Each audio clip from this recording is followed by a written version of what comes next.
Olá, boa tarde. Está começando o Espaço I, o programa de inovação do Confea. Hoje vamos falar sobre energia, dando continuidade ao programa da semana passada. Aqui comigo está Ricardo Baitello, que é engenheiro elétrico, formado pela USP e doutor em planejamento energético. Também coordena a campanha de energia do Greenpeace Brasil. Olá, Ricardo, boa tarde. Quando a instituição começou a atuar no Brasil? No próximo ano, o Greenpeace vai fazer 20 anos de atividades no Brasil. A gente tem um histórico mundial com a campanha de energia nuclear, e aqui no Brasil não poderia ter sido diferente, né? Então a primeira atividade foi, inclusive em Angra 1, marcando a nossa posição contra o programa nuclear brasileiro. Desde então a gente tem trabalhado diferentes temas, com uma ênfase bastante grande na Amazônia, com uma campanha grande de desmatamento, contra o desmatamento, e outras campanhas relacionadas a clima e energia, oceano, transgênicos e tóxicos. Na verdade, em 1992, vocês fizeram uma grande investigação sobre a exploração predatória na Amazônia, numa época em que pouco se falava em sustentabilidade, principalmente ambiental, né? Realmente o termo sustentabilidade, o conceito de desenvolvimento sustentável, ele teve um grande crescimento, uma grande, diria, assimilação por parte da população, do governo e das empresas, virou hoje um vocábulo bastante corrente, mas na época pouco se discutia, inclusive, de mudanças climáticas, era um assunto que se diria secundário na pauta ambiental, até em âmbito global. Fazendo uma retrospectiva aqui, em 2006, então, vocês publicaram um relatório Comendo a Amazônia. Quais foram as conclusões desse relatório?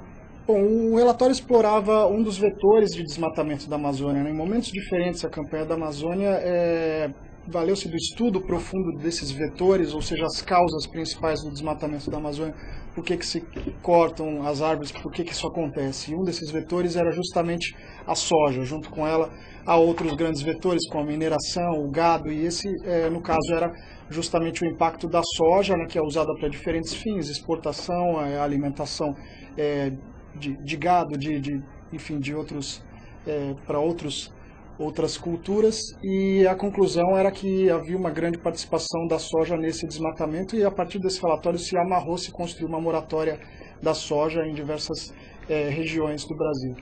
E a rede McDonald's foi então a primeira a eliminar a soja da sua cadeia, de consumo. Bom, agora vamos falar sobre energia. Quando surgiu a campanha de energia do Greenpeace? Bom, a campanha de clima e energia do Greenpeace, ela sempre foi uma campanha bastante importante, e ela ganhou mais corpo quando se começou aos poucos a se comprovar a relação da energia com as mudanças climáticas. Então era um tema que era,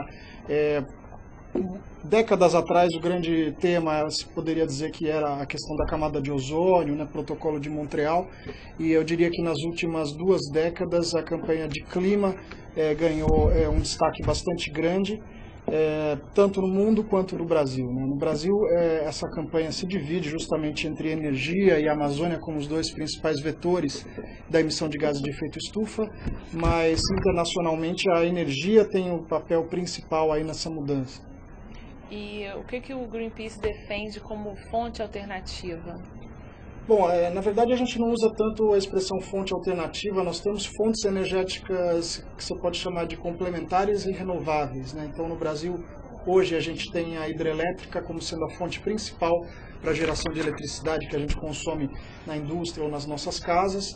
E nós temos um grande potencial de fontes mais limpas que as hidrelétricas, fontes que não são fósseis, não emitem gases de efeito estufa ou causam grandes riscos ambientais e sociais, como a fonte nuclear, que são justamente as renováveis, ou seja, a energia eólica, a energia solar, a energia de biomassa, pequenos aproveitamentos hidrelétricos e inclusive outras formas mais modernas de geração de energia, como a energia dos oceanos e das marés. Essas seriam as fontes que podem ser desenvolvidas no Brasil para que a gente possa ter cada vez menos emissões de gases de efeito estufa, considerando que a gente vai precisar de muita energia. O Brasil é um país em crescimento populacional e econômico. Nas próximas décadas a gente vai precisar de 3 ou 4 vezes mais energia do que hoje. mas de toda forma nós acreditamos que é possível ter uma matriz mais limpa ainda do que ela é hoje. E mais diversificada. Exatamente. A chave para a segurança energética é diversificação. Você não pode colocar todas as suas fichas em uma só fonte. Essa fonte tende a sofrer alguns gargalos, como já acontece com a hidrelétrica, né? Hoje você tem uma grande dificuldade de construção de hidrelétricas na Amazônia, seja pelos impactos ambientais ou sociais. Então, Belo Monte enfrentou no ano de 2010 uma série de problemas de justiça e agora as usinas do Rio Madeira estão enfrentando problemas sociais por parte dos trabalhadores. Então, a chave é a diversificação, é explorar os outros potenciais praticamente intocados que a gente ainda tem no Brasil. E o Brasil tem condições, tem um clima favorável, diferentemente de outros países, né? Sem dúvida. O Brasil, na somatória, tem condições inigualáveis. Você tem outros grandes países em termos de área, ou em termos de sol ou de vento. E nós temos todas essas condições somadas. Nós temos a extensão territorial, temos o sol, o vento e temos a temperatura adequada para cultivo de diferentes tipos de biomassa, né? Então, nós estamos com tudo na mão para sermos a grande potência energética desse século, né? O Brasil pode ser a primeira grande economia 100% renovável, basta dar os passos certos em termos de legislação e de investimentos, e nós teremos aí um futuro limpo e sustentável.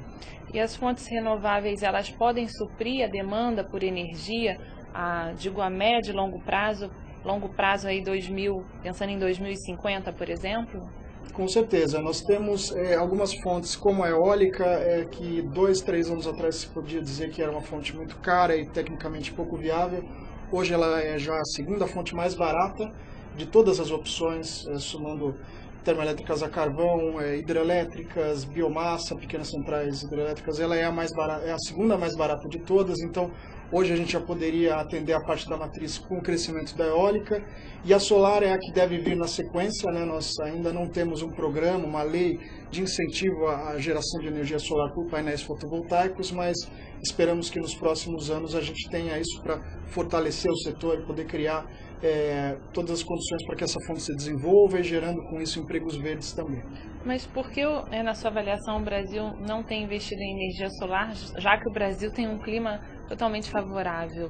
Falta tecnologia? O que falta? Eu acredito, em termos globais, a energia solar é a que mais vem crescendo no mundo, é aquela cujo preço mais cai anualmente, tem um mercado crescente, os produtores estão procurando países para instalarem as suas fábricas, e o Brasil precisa de uma legislação para poder trazer esses produtores, para que essas indústrias se nacionalizem no Brasil e possam gerar pesquisa, tecnologia, produção e empregar cada vez mais pessoas, né? Ter todo esse aparato desenvolvido em termos nacionais. Nós temos não só o sol, mas o silício, que é a matéria-prima para os painéis fotovoltaicos. O que falta justamente é a vontade política e é realmente acreditar nos benefícios dessa cadeia. Hoje existem alguns argumentos que são facilmente debatíveis em relação ao custo da energia solar, em relação à confiabilidade, em relação a ela poder realmente atender ou não a energia brasileira, e todos esses argumentos são perfeitamente discutíveis. Se a gente enxergar além dessas pequenas dificuldades, nós poderemos ter uma nova indústria bastante forte no Brasil.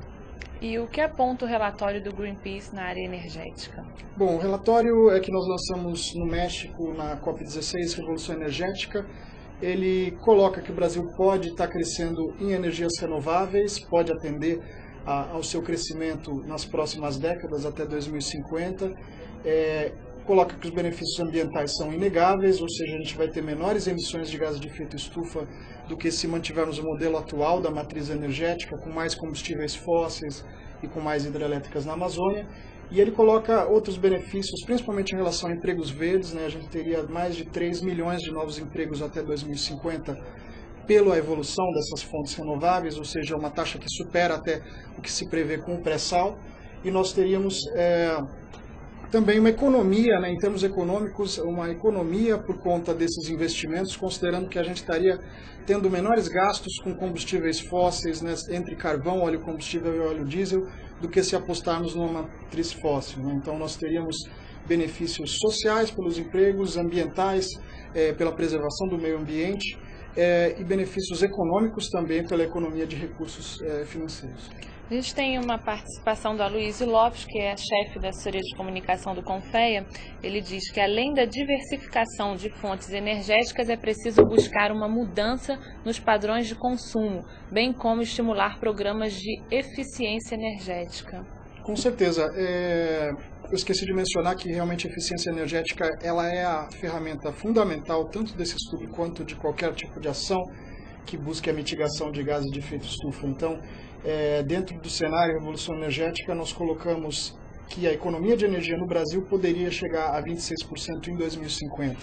Isso significaria eliminar 1/4 do que a gente pretendia gerar de energia até lá. E a eficiência energética é a medida mais imediata quando a gente pensa em eficientização e quando a gente pensa em diversificação da matriz, em como reduzir a dependência de combustíveis fósseis e grandes usinas.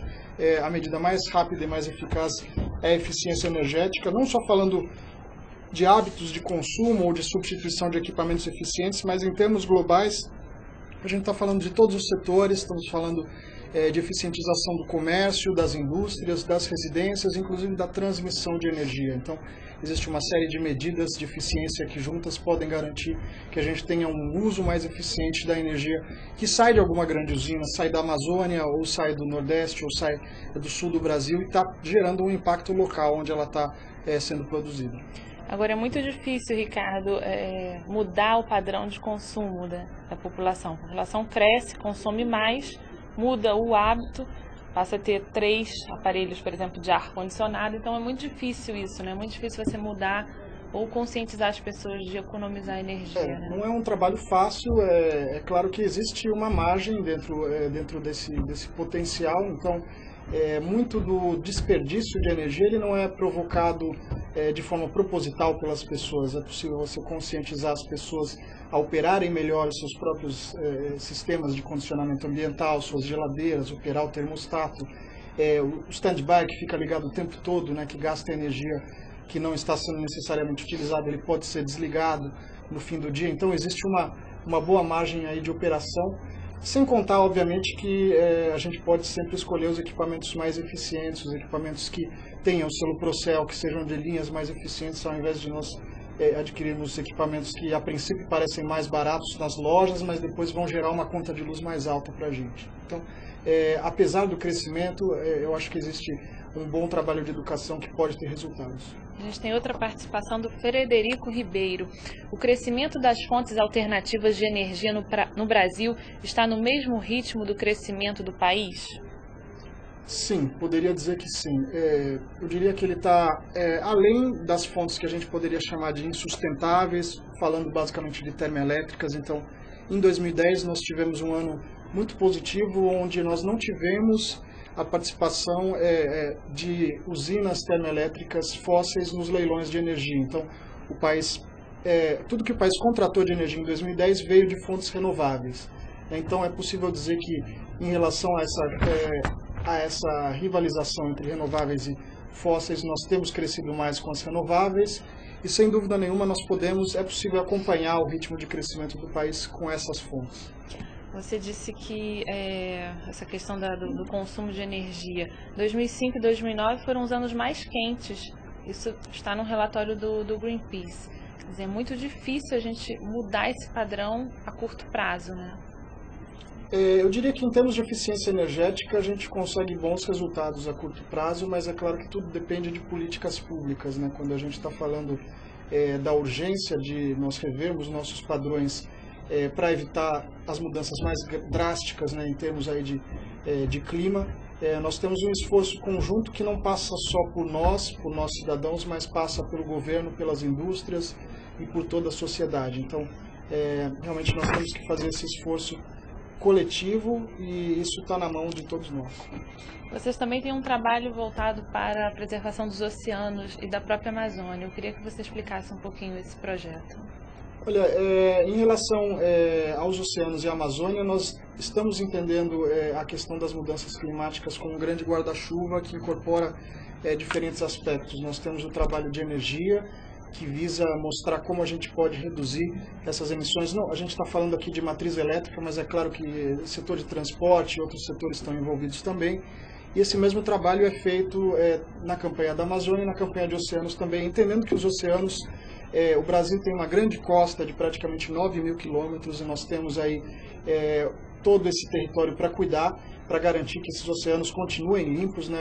Na pesquisa feita pelo relatório de oceanos, nós concluímos que o brasileiro está de costas para o oceano, né? Se observa até mais a Amazônia, as grandes cidades, mas nós não estamos a par dos grandes problemas que acontecem nos oceanos em relação a estoques pesqueiros, em relação à poluição dos oceanos. E é importante lembrar que o oceano é o grande pulmão do planeta, ele é quem mais capta gás carbônico e outros gases de efeito estufa. Então, ele precisa continuar limpo para ajudar o planeta a manter o seu equilíbrio climático, né? Então, daí a grande importância desse trabalho dos oceanos, que tem diversas ameaças, né, principalmente em relação à atividade petrolífera, né? Nós estamos aí a ponto de investir maciçamente em uma atividade de exploração das camadas do pré-sal, e isso pode ter impactos colaterais em relação ao meio ambiente dos oceanos, haja visto o que aconteceu no Golfo do México no ano passado. O Greenpeace é contra a energia nuclear. Em 92, vocês já tinham feito uma manifestação em Angra 1 e continuaram fazendo protestos, enfim, contra a energia nuclear. Por quê? Qual é a visão do Greenpeace sobre esse tipo de energia? O Greenpeace teve as suas origens com protestos, ações antinucleares, tanto na América do Norte quanto no Brasil. É importante deixar claro que nós não temos nenhuma oposição do emprego da energia nuclear, eu digo do urânio propriamente dito e outros materiais radioativos, para o campo da medicina, da agricultura e da saúde. A nossa restrição é em relação à geração de energia, considerando os grandes impactos relacionados a essa atividade. Então, nós temos um risco de acidentes que é relativamente pequeno, mas quando ele acontece em grande ou média escala, ele tem uma grande consequência social e grande consequência ambiental, como a gente já detectou nos grandes acidentes de 3 Mile Island em 79, Chernobyl na Ucrânia em 86 e agora no Japão, acidentes que levam décadas para serem minimamente mensurados, né, uma vez que você tenha o alastramento da radioatividade e esse impacto sobre populações, sobre alimentos, sobre água, sobre o solo, e isso vai se repercutindo após gerações, com incidência de câncer e, enfim, impacto sobre os descendentes desses afetados. Então nós temos essa grande preocupação com os riscos da energia nuclear e nós acreditamos que o mundo pode gerar sua energia a partir de fontes mais limpas, que apresentem riscos menores, impactos ambientais menores e até custos menores, né? Considerando que a energia nuclear é uma das energias mais caras hoje e ela deve ter uma ampla revisão de preços, considerando agora esses novos parâmetros de segurança que devem ser implantados e novos parâmetros de seguros contra acidentes, né? Então, o seguro contra acidente normalmente é minimizado, mas quando esse acidente acontece, você tem uma grande dificuldade de cobertura de todos esses afetados por esses acontecimentos. Vocês fizeram uma manifestação recentemente no Palácio do Planalto, né, em frente ao Palácio do Planalto, justamente para protestar contra 4 usinas. O governo federal planeja construir 4 usinas nucleares, né, além das existentes. E a presidente Dilma Rousseff vai atender vocês, vai receber vocês? Como que ficou isso?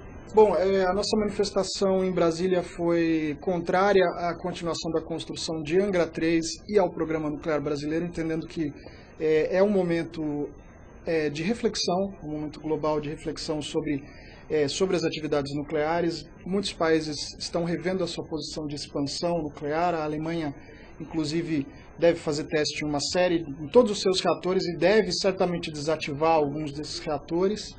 Então, o Brasil ainda não tomou uma posição definitiva a respeito disso, mas nós acreditamos que não é possível manter a construção de Angra 3 sem ter uma revisão completa de todos esses parâmetros de segurança, e nós pedimos que o programa seja paralisado, considerando que hoje a gente tem opções que podem ser construídas com muito mais segurança e muito mais velocidade. Então, a energia que poderia vir de parques eólicos no sul ou no nordeste, ela pode entrar no sistema em 2 anos. A mesma energia que vai ser disponibilizada por Angra 3 em 6 a 10 anos, em 2 anos ela pode ser disponibilizada com parques eólicos. Então nós acreditamos que nós temos opções muito mais seguras que não coloquem a população brasileira em risco. Mas infelizmente nós ainda não fomos recebidos pela presidente.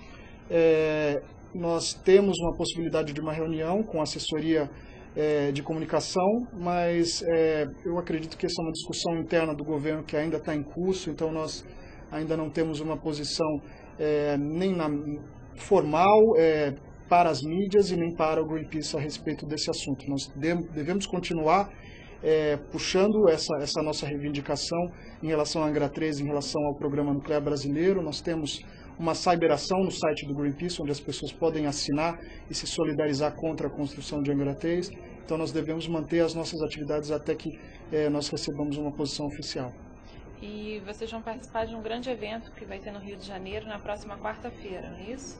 Nós devemos estar na quarta-feira na Assembleia Legislativa do Rio de Janeiro, para uma audiência sobre segurança nuclear, e na quinta-feira em Brasília, na Comissão de Meio Ambiente, outra audiência que discutirá também a segurança nuclear. É um tema de alta prioridade que precisa ser discutido imediatamente. A gente tem uma série de gargalos de emergência em relação à estrutura das usinas, que já são questionados há décadas e que agora precisam ser definitivamente resolvidos antes de que qualquer outra providência seja tomada.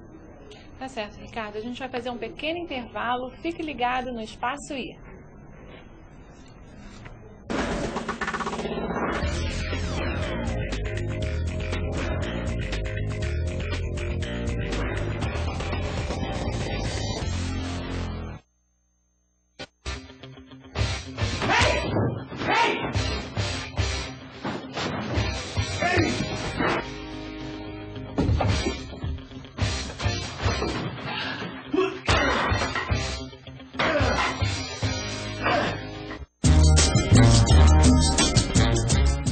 Amigo internauta, como você sabe, o Jogo Limpo sempre aos domingos aqui na UTV, agora em novo horário, do meio-dia às 2 da tarde. Então, fique avisado, não perca nenhum domingo, Jogo Limpo, do meio-dia às 2 da tarde, aqui na UTV.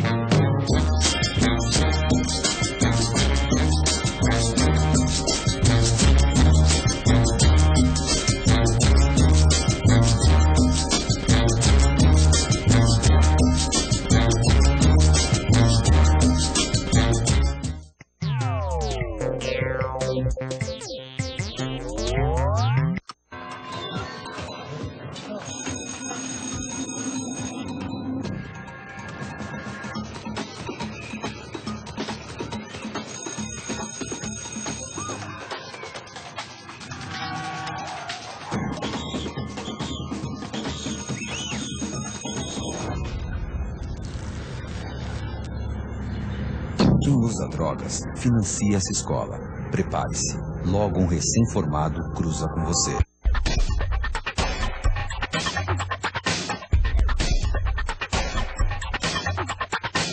É nóis. Pode chegar. Pra firmar. Pra mudar o mundo. Pra firmar. Aprenda esse refrão. O jovem não é problema. O jovem é solução. Solução. Pra mudar o mundo. Solução. O jovem não é problema. O jovem é solução. A solução do Brasil é o jovem. Pra mudar o mundo.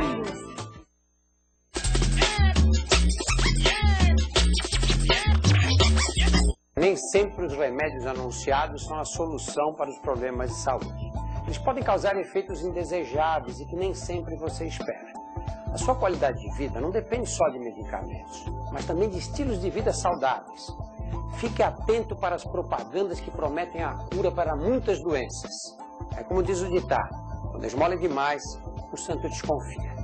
Procure a orientação de um médico ou de um farmacêutico.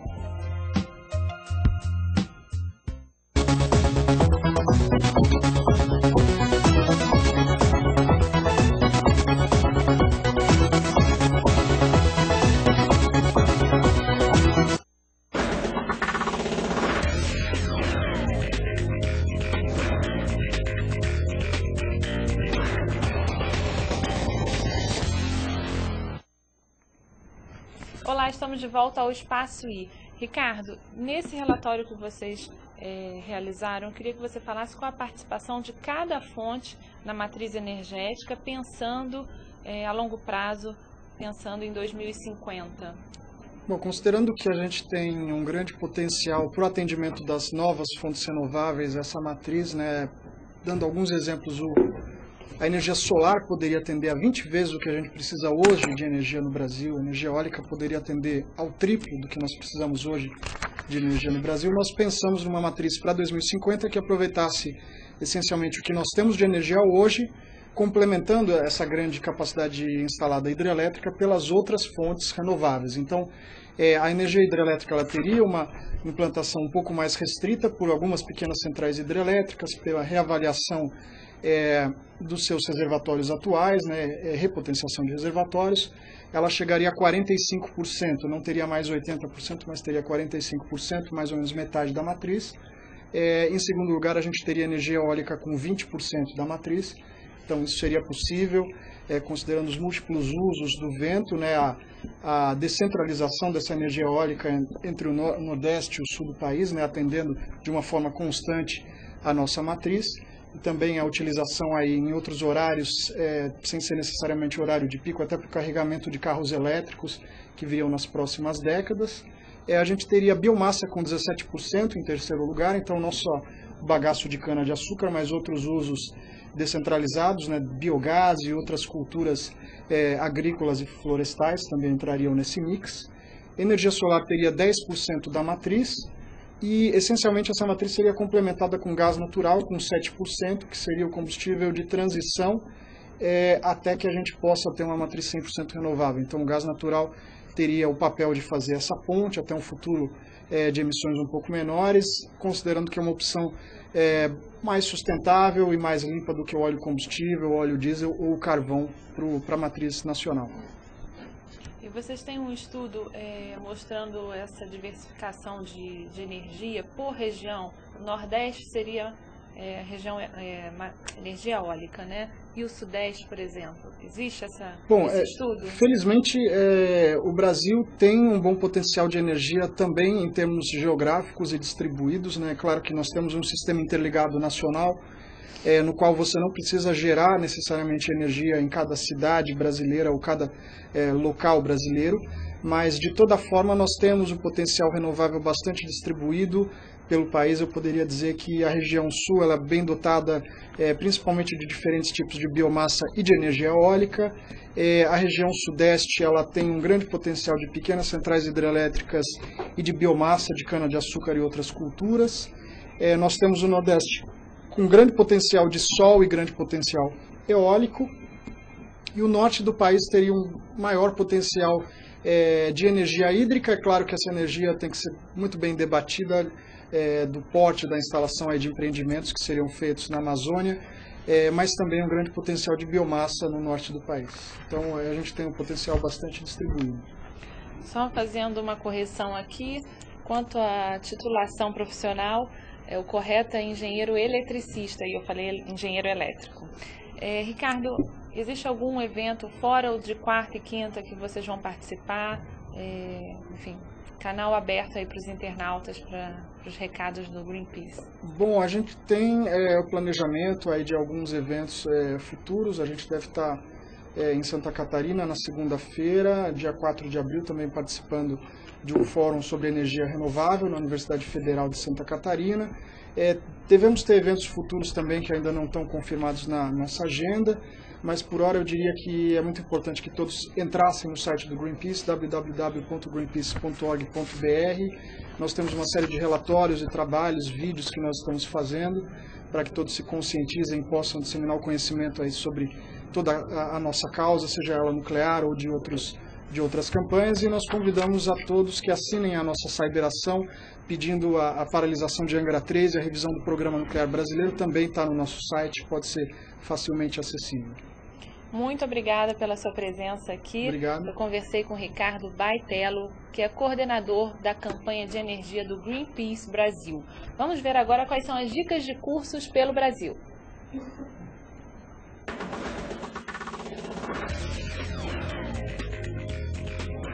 Empresas, profissionais ou estudantes podem se inscrever até 30 de junho no Prêmio CEBIC de Inovação Tecnológica. O objetivo é premiar trabalhos de pesquisa com comprovada eficiência em inovação tecnológica.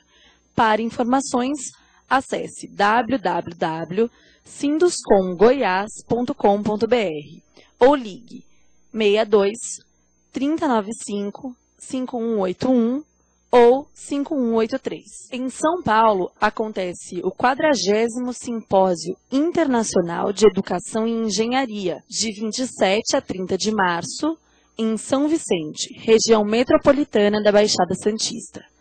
Para informações, acesse www.copec.org.br. Também acontece em São Paulo a 4ª Conferência Regional sobre Mudanças Globais, o Plano Brasileiro para um Futuro Sustentável, de 4 a 7 de abril. Para informações, acesse www.aquaviva.com.br. No Rio de Janeiro estão abertas as inscrições para o curso Inferência Estatística aplicada em Engenharia de Avaliações de Imóveis, dia 4 de abril, das 18h30 às 21h30. Local, Avenida Marechal Câmara, 186, 7º andar, Centro. Podem se inscrever até dia 31 de março para concorrer ao Prêmio Niemeyer. Estudantes com trabalhos científicos e tecnológicos de conclusão de curso, com valor acadêmico das áreas de Engenharia, Arquitetura, Agronomia, Geologia, Geografia e Meteorologia, acesse o regulamento através do site www.crea-rj.org.br. Estão abertas as inscrições para o curso de Engenharia Legal, Avaliações e Perícias Judiciais na PUC do Rio de Janeiro, dia 30 de abril, das 10 às 16 horas. Local, Avenida Marechal Câmara, 186, 7º andar. Sim. Voltado para profissionais graduados em Engenharia e Arquitetura, universitários e profissionais atuantes na área de engenharia, de avaliações e perícias, as inscrições vão até 21 de abril. Para informações, acesse www.cce.puc-rio.br. De 22 a 24 de maio, acontece em Santa Catarina o Congresso Pan-Americano de Meio Ambiente e Desenvolvimento Humano. Local, Associação Catarinense de Engenheiros, Florianópolis. Para informações, acesse www.comiteupadmadh.org.br. E agora, só lembrando, o Confeia vai realizar audiências públicas sobre a Copa do Mundo no período de março a maio. E o ministro do Esporte, Orlando Silva, confirmou presença para a primeira audiência, que vai ser na sede do CREA do Distrito Federal, no dia 29 de março. Vamos ver, então, quais são as informações sobre a Copa no Giro pelos CREAs.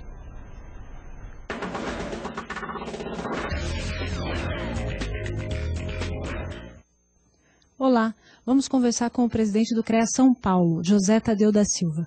Olá, presidente. Presidente, com relação às obras da Copa na cidade de São Paulo, já está definido o local onde acontecerão os jogos? Sim, a obra ainda não iniciou, mas as autoridades responsáveis pelo evento da Copa do Mundo 2014, eles estão ainda tomando algumas definições. Já a semana passada ficou definido que o estádio vai ser o estádio que o Corinthians vai construir, o Fielzão, que vai ter uma capacidade aumentada para atender as normas da FIFA, mas ainda está só nessa acertos das autoridades. Ainda não tem empresa, ainda não foi licitado, não tem projeto ainda definido, mas o CREA tem acompanhado. Nós temos o nosso setor no CREA que fica permanentemente em contato com essas pessoas envolvidas e estamos acompanhando, aguardando o início desses procedimentos. Portanto, no estado de São Paulo, nós podemos dizer que as questões preparatórias para a Copa do Mundo 2014 ainda estão em atraso com relação às obras de infraestrutura necessárias, inclusive da arena do estádio de futebol. As audiências públicas que o CONFEA irá realizar nas cidades que vão receber os Jogos da Copa do Mundo, São Paulo também vai sediar, o CREA também está se organizando para realizar essa audiência pública?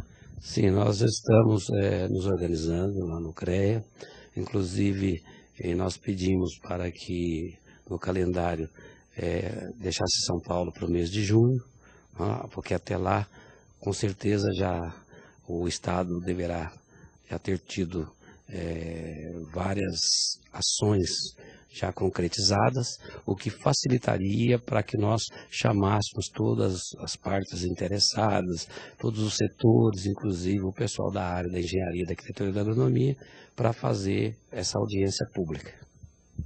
O CREA São Paulo.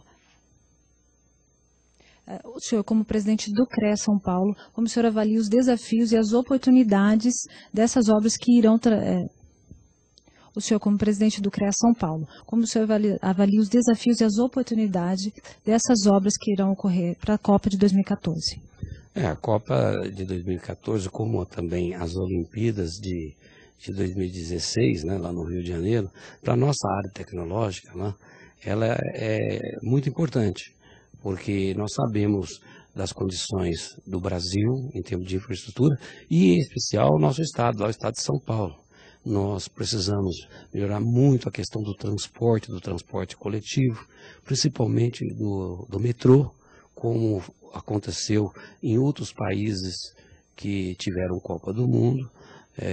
São Paulo tem hoje, com a inauguração da linha amarela, chega aí em 67 quilômetros de metrô, quando deveria ter em torno de, no mínimo, 200 quilômetros de metrô.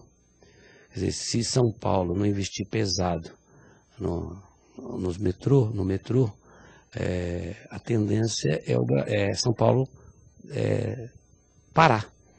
Chegar a um determinado momento de congestionamento da cidade, travar e não conseguir andar mais. Isso é uma projeção que está muito clara para todo mundo. Tá? E agora, com a Copa do Mundo, né, o São Paulo vai ter que investir pesado, lógico, em todo tipo de transporte, no transporte ferroviário, melhorar as condições dos aeroportos, que hoje os aeroportos, não só em São Paulo, em todo o Brasil, os nossos aeroportos mostram que não tem a mínima condição para atender uma Copa do Mundo. E todas as demais infraestruturas, de hotéis, de hospitais, não seria só o estádio de futebol, o local dos jogos, com capacidade que atenda às normas da FIFA. Mas as infraestruturas, elas são fundamentais. E nós, profissionais da área tecnológica, em especial o CREA São Paulo, que é o conselho que fiscaliza o exercício de todas as atividades profissionais, nós estamos acompanhando, temos conversado, temos falado com as pessoas, as nossas entidades de classe envolvidas também, enfim.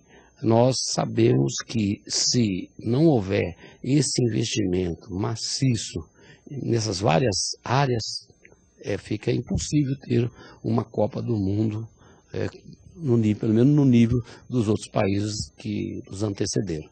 Esse é um grande desafio. E para os profissionais da área tecnológica, sem dúvida nenhuma, será uma grande oportunidade da nossa categoria colocar para a sociedade, para todos aqueles amantes do futebol e também a própria população que precisa de melhor infraestrutura para poder viver na cidade de São Paulo e no estado de São Paulo. É uma grande oportunidade para nós da área tecnológica mostrar a nossa importância, os nossos conhecimentos, que é a categoria que tem a solução para todos esses problemas que, independentemente de Copa do Mundo, já existe e todos nós lá, toda a população, sente na pele a cada dia que chove, inundação, transporte, congestionamento, enfim, tudo falta. E a solução está nas nossas mãos. Portanto, desafio grande, e nós gostamos de desafio, tá? E temos a solução. Portanto, uma grande oportunidade para nós. Muito obrigada. Conversamos com o presidente do CREA São Paulo, José Tadeu da Silva. E lembrando, então, que a audiência em São Paulo acontece no dia 21 de junho. Agora um recado do Aloysio Lopes, do Colégio de Presidentes do Sistema CONFEA-CREA está reunido agora em Foz do Iguaçu para tratar sobre a participação dos CREAs no projeto Jogos Limpos do Instituto Ethos, que é um projeto que pretende discutir transparência nos investimentos de todos os projetos da Copa de 2014. Agora nós vamos exibir uma reportagem que mostra o setor de meteorologia do Aeroporto Internacional do Galeão.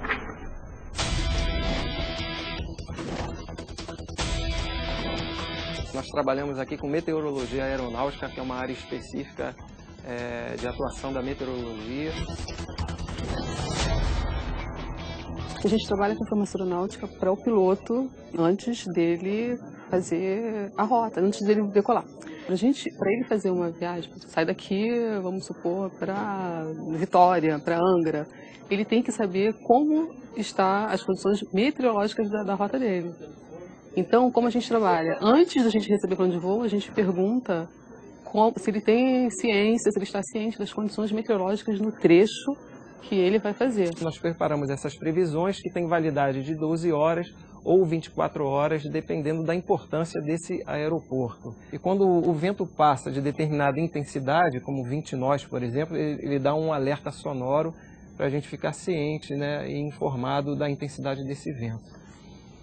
Aqui nós temos monitores de apoio também, aqui nós podemos expor as animações de imagens de satélite, imagens de radar, modelos numéricos, enfim, uma série de ferramentas que está à disposição do previsor para ele poder trabalhar inicialmente em cima dessas ferramentas. Dentro dessa previsão é que os pilotos, então os aeronavegantes, eles vão se orientar dentro das suas rotas ou dentro das suas missões com relação à elaboração do seu plano de voo, enfim, tudo aquilo que for significativo para a segurança do voo desses tripulantes. Bom, as aeronaves na atitude de pouso e decolagem é uma situação onde elas, vamos dizer assim, estão mais vulneráveis, porque é um momento em que elas estão mais instáveis na sua situação de voo. Então existem situações como gradientes de vento, que são mudanças bruscas de vento em atitudes de pouso ou de decolagem, que podem, de alguma maneira, afetar a instabilidade da aeronave e colocá-la numa situação delicada de voo, né? Como todo voo ele é planejado dentro da sua rota, as situações meteorológicas podem alterar, de alguma forma, as variações que podem ocorrer nessa rota pré-estabelecida. Então, os despachantes de voo que fazem esses planejamentos, juntamente com o piloto, eles vão especificar ali naquela rota onde a rota pode ser alterada. Então existe um cálculo de combustível para se desviar, por exemplo, de uma nuvem como no Nimbus, que é uma nuvem que possui uma descarga elétrica e que é uma área que não é recomendável para que a aeronave passe por dentro dessa formação. Então tudo isso pode ser previsto antes do voo e o combustível pode ser calculado ou recalculado diante dessa condição, para que não haja transtornos ou surpresas durante o voo. Essa carta, nós chamamos ela de carta de tempo significativo. E como o nome já diz, ela deve expor tudo aquilo que for significativo para a segurança do voo, né? Então, nessa carta que nós temos aqui, a gente vê áreas delimitadas. E dentro dessas áreas delimitadas, nós podemos encontrar posições de frente fria, posições de pancada de chuva, posições de nuvens cumulonimbus, que é a nuvem mais famosa em aviação, porque são nuvens de descargas elétricas, nuvens que produzem turbulência, nas quais os pilotos, na elaboração dos seus planos de voo, devem estar bem atentos com essas condições de tempo significativo. O briefing meteorológico ele é realizado aqui nessa bancada, né? E o briefing é uma informação a respeito das condições meteorológicas locais, focando principalmente, como eu disse anteriormente, na nossa área de vigilância. Então, esse briefing é uma exposição oral, né? Pode ser feito dessa forma, como pode ser feito em solicitação a alguma tripulação via telefone também. Mas diariamente aqui nós realizamos o nosso briefing, né? Que é uma palavra inglesa que quer dizer exatamente informar. Então nós informamos aos aeronavegantes e todos aqueles usuários do transporte aéreo as condições meteorológicas predominantes, né, na nossa área de vigilância. Então nós colocamos aqui em exposição as animações de satélites, né, onde nós podemos ter uma noção muito boa da evolução do tempo e do prognóstico desse tempo com relação ao dia de hoje, como com relação a uma previsão para 24 ou 48 horas também. Existem duas centrais mundiais, uma em Washington, outra em Londres. E no mundo todo existem centros regionais, que são 16 centros regionais. Na América do Sul existem 2 centros regionais, um localizado em Buenos Aires, na Argentina, e o nosso fica em Brasília, que é o Centro Nacional de Meteorologia Aeronáutica. O que nós podemos ver agora é que realmente a meteorologia, ao longo do tempo, demorou bastante, mas ela está sendo bem melhor reconhecida. Eu sou otimista no aspecto de que ela esteja realmente se desenvolvendo. E o futuro é promissor. O Espaço I fica por aqui. Acesse o portal do Confea, confea.org.br. Lá você encontra todas as informações das áreas tecnológicas. Até a próxima semana.